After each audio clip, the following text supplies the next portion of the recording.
Hello guys, you're welcome back to my channel to piano class where we give you amazing tips on how to play the keyboard better. Okay, today we are going to be diving into how to set worship sound on the keyboard, precisely on PSR E473. That's the keyboard we'll be using today.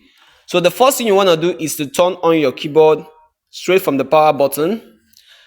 Now let's wait for it to boot.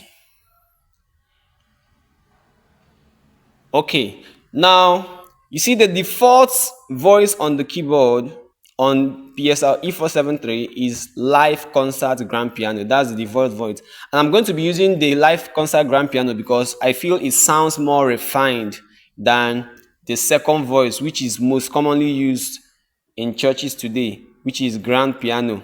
You see this one mostly in you see it mostly in other E-series keyboards, especially the outdated ones like 443, 453, 463.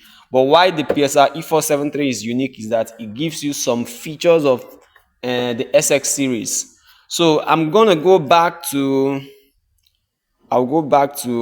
live concert grand piano.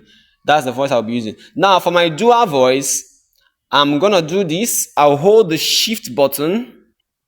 Once I hold the shift button, while holding it, I'll press the dual button.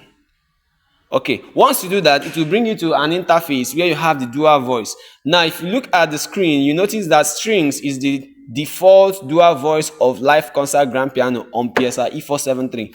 But I don't want to use strings. I want to make use of a voice that I feel it will be better. You can make use of anyone, but this tutorial is practically to tell you how it is being done, not trying to make you to follow my pattern or my settings. So now I want to make use of the voice known as one pad. I think it's around 661 or so. So I'll simply scroll using this my scroll bar all the way to 661. Let me scroll faster because it's too far away.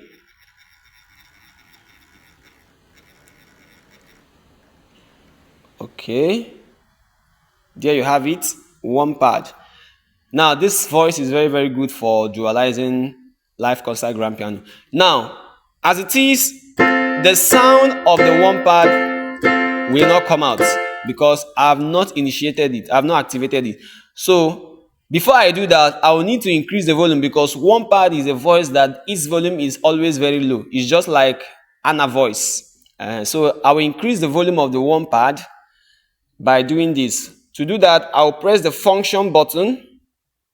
I'll press it twice. Now if I press it twice, you see the dual voice interface will come out. I'm done with the dual voice. I've set the dual voice. What I need now is to increase the volume. And to do that, I use this my wheel here to scroll to the next functions and scroll backwards to go to previous functions. Or I can make use of these two buttons. I can use this to scroll down to the left and this one to scroll down to the right. Okay, let me make use of this one. So let me go all the way up. You see? So let me look for dual volume. Now this is dual volume. So you can keep scrolling towards the right or towards the left to get the dual volume. Now as I have the dual volume, I'll simply click on enter.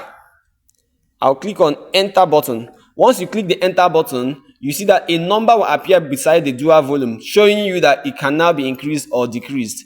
So I've activated. Let me increase by turning this up. Now I want to increase it to the highest, which is 127, because the volume of one pad is very low.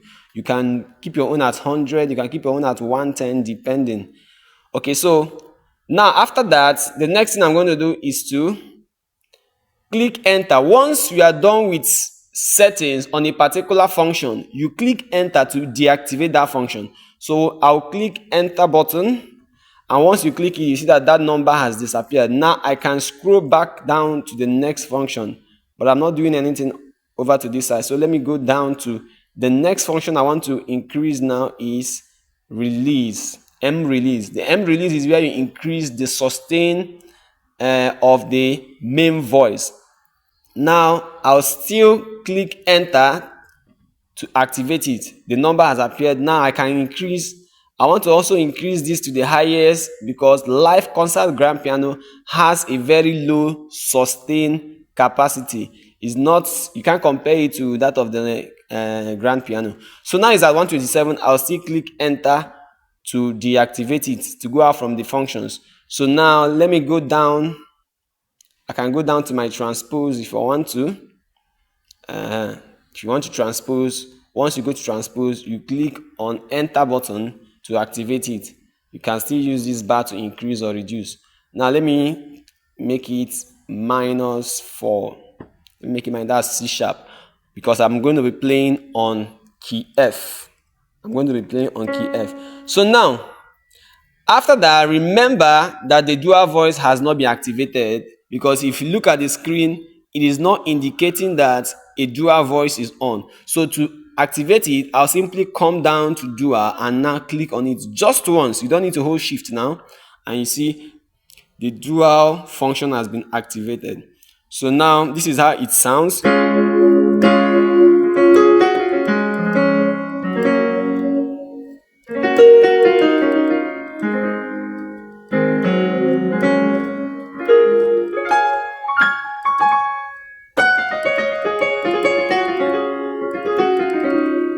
So this is how to set worship sound on your keyboard.